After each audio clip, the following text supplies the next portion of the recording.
नमस्कार दोस्तों, स्वागत है आपके अपने YouTube चैनल परीक्षा साथी पर। यह वीडियो रोहन चौधरी द्वारा बनाया गया। वीडियो को कंप्लीट देखिएगा और कमेंट करके जरूर बताइए कैसी लगी वीडियो। तो आज हम बात करने वाले हैं भारत के आर्थिक इतिहास के एक बहुत ही जरूरी चैप्टर की, पंचवर्षीय योजनाएं। सोचिए, देश नया नया आजाद हुआ था और उसे एक मजबूत रास्ते की जरूरत थी। ये योजनाएं समझिए वही इकोनॉमिक रोड मैप थी। और हाँ, एग्जाम के लिहाज से तो ये टॉपिक मस्ट टू है। तो चलिए इसे एकदम आसान भाषा में समझते हैं। तो आज हम क्या क्या कवर करेंगे। सबसे पहले तो ये जानेंगे कि ये योजनाओं का सिलसिला शुरू कैसे हुआ। फिर उस दौर की सबसे बड़ी बहस देखेंगे, एग्रीकल्चर या इंडस्ट्री किसे चुने। उसके बाद हम चलेंगे आत्मनिर्भरता और गरीबी हटाओ वाले फेज में। फिर आएगा उदारीकरण का नया दौर और आखिर में जो सबसे जरूरी है, आखिरी योजनाओं के साथ एक फास्ट रिवीजन करेंगे ताकि एग्जाम के सारे पॉइंट्स पक्के हो जाएं। तो चलिए कहानी शुरू करते हैं बिल्कुल शुरुआत से। योजनाओं की शुरुआत। जरा सोचिए, वो दौर था जब भारत बस आज़ादी हुआ था, एक नया देश जो अपने पैरों पर खड़ा होने की जद्दोजहद कर रहा था।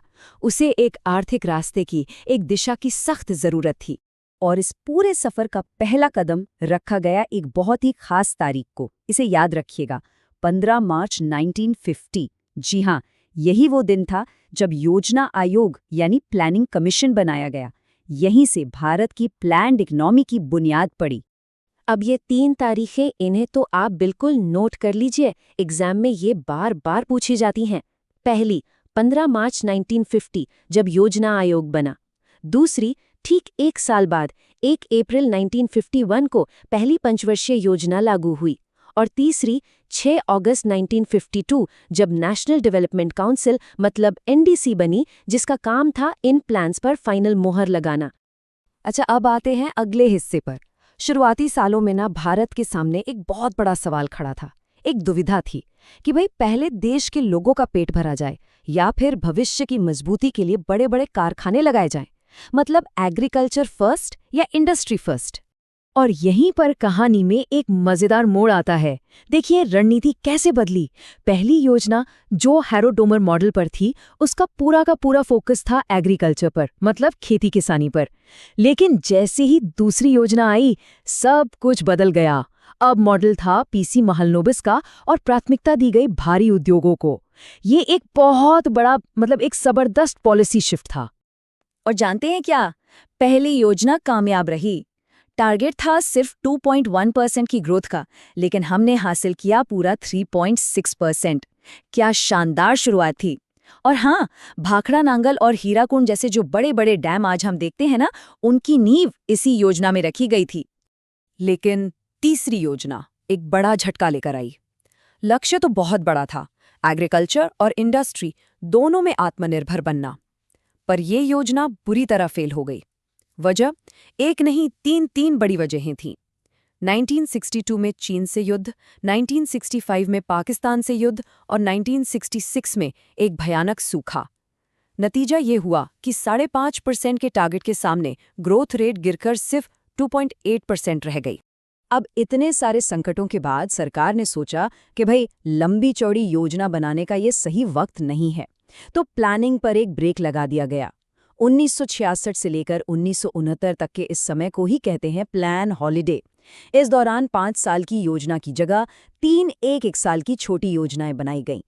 तो 1960 के दशक में जो झटके लगे, उनसे एक सबक मिला।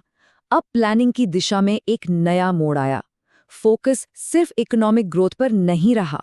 अब 2 नए शब्द जुड़ गए, आत्मनिर्भरता और सबसे जरूरी, सीधे सीधे गरीबी पर वार। और इसी सोच के साथ आए 5वीं पंचवर्षीय योजना, जो 1974 से 78 तक चली। इस योजना ने पॉलिसी में एक बड़ा चेंज किया। अब इसके 2 मेन टारगेट थे। पहला, गरीबी उन्मूलन, मतलब गरीबी को जड़ से मिटाना। और दूसरा, आत्मनिर्भरता, मतलब अपने पैरों पर खड़ा होना। और इसी योजना से निकला वो ऐतिहासिक नारा जिसे सब जानते हैं, गरीबी हटाओ।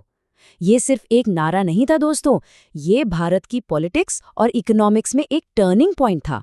इसने प्लानिंग का पूरा ध्यान आम आदमी की तकलीफों की तरफ खींच लिया।